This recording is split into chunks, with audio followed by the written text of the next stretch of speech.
Good morning. Today we're going to be looking at how to create a mind map as we're working through the brainstorming part of the writing process.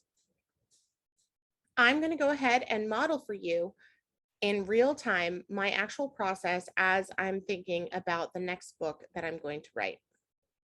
We're going to begin by double clicking here to edit in this blue space, and I'm going to type the topic of my next book, which is private membership associations. Okay, now this is our main topic area.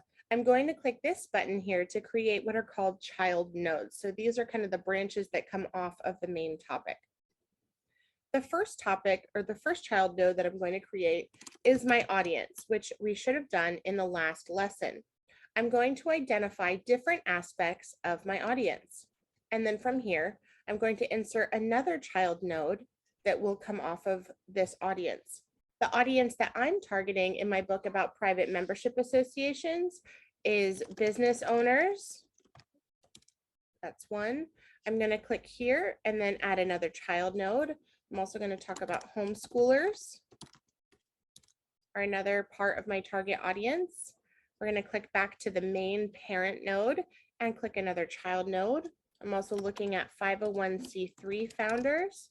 So anyone that has a nonprofit organization will want to know about private membership associations. Other members of my audience are churches and ministries. And people that love freedom. People that love freedom. All right, now we're going to go back to the main topic and we're going to create another child node. And again, I'm just going to write things as they come to me, as they pop into my mind. Again, don't worry about spelling, grammar, complete sentences, none of that stuff. You just want to get your ideas out. So for example, one of the things that I think I'll need to write about is answering the question, what is a PMA? Let's see. I'll also want to talk about the different types of PMAs. I also want to talk about maybe the history of PMAs and maybe some advantages. Yeah, we'll leave them separately. We'll do advantages and then we'll do another one for disadvantages. Actually, you know what? I want those to be together. I'm going to delete that one, delete that node, and we're going to change this to say advantages and disadvantages. And then from here, I'm going to create another childhood node. So I'll do one for advantages, and we'll do a separate one for disadvantages. All right, now that I have kind of my main broad topic ideas, now I'm going to fill in the details. And again, just typing in whatever comes to my mind. So when I'm thinking about what is a PMA, I'm going to add my child nodes around this one. A PMA is private. A PMA is constitutionally protected. A PMA is lawful. The history of PMAs. I think in this chapter, I'll probably want to talk about some of the case law that is documenting PMAs. One of my favorite case laws about PMAs is Hale versus Henkel. Let's think. Let me think of some other ones. United States Peters. There's also Thomas v. Collins, and there's some others, but I'll have to conduct some research to add to this list. All right, different types of PMAs. So there are different types of private membership associations.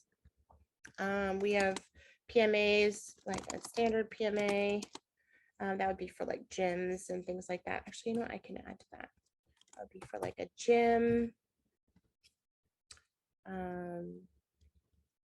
Any kind of like standard place that would require like a membership. I can't think of anything right now, so I'm going to leave that one blank. Another type of PMA would be a PHA, which is a private health association. So that would be great for someone who is a health coach, someone who is an alternative medicine practitioner. This is great for chiropractors, especially chiropractors, holistic doctors. Another one, PEA. That's great for people that have daycares. This is good for homeschooling co-ops. What else? Homeschooling co-ops, private schools, or tutoring.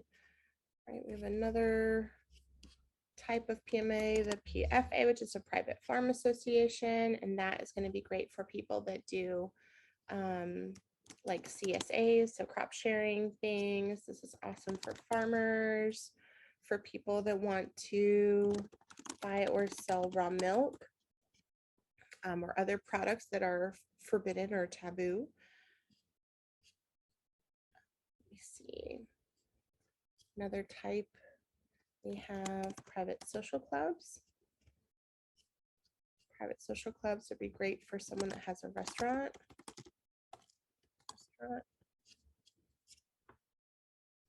Also for someone that has a bar or a drinking club. Okay, good. That's good for now. And now I'm going to look at the advantages and disadvantages. So one of the main advantages of having a PMA is that you have complete freedom. You're operating free from all of government's rules and regulations. And so you're able to do so much within that. You have freedom of speech, freedom of religion, freedom of association, all of our constitutionally protected freedoms we have under the PMA. Another big advantage, of course, is autonomy. That we're able to, in essence, to rule ourselves and to be self-governing. I think of another advantage of having a PMA is security. So we don't have to deal with all of the changing government rules and regulations or asking for licenses or permission or any of these other things where government is really kind of overstepping their bounds. And then another, probably one of the biggest benefits for a lot of people is that PMAs are automatically tax exempt. All right, and some of the disadvantages that I could think of. What are some disadvantages? Probably that PMAs are not very common, so I think that might be considered a disadvantage just because they're not very well known. A lot of people might not be familiar with them. So it does take some time to kind of educate the people around you and the businesses that you're interacting with about the freedom that you have as a PMA. And another disadvantage also is that because we are operating in the private domain and we're completely separate from the public domain, which is under the state's rules and regulations, we can't get government funding. Government funding. See, my obsession with wanting to spell right. Okay. Yeah, so this is kind of what a mind map would look like. And again, you can do this on paper if you prefer. Some people like to do this on a whiteboard, or they'll do something similar on a whiteboard where they'll just kind of jot down all of their ideas and get them all out. And eventually we're going to use this as the basis for creating our outline. So this is, again, just an idea for you to kind of get out all your ideas. You may use these all, you may not, you can add to it, take away, but you just want to, in the moment, set a timer for 10 minutes and try to get out as many of your ideas at one time as you can. All right. I hope that you found that this was helpful. Again, you don't have to do this through the MindMup app, which is on Google. You can, again, do this on a piece of paper, on a whiteboard, with Post-it notes even. I've seen a lot of people use Post-it notes. You can totally decide and figure out a way and a system that works best for you and what you enjoy. All right, and stay tuned because we're going to turn this now into a nice, neat outline that is going to form the basis of our book.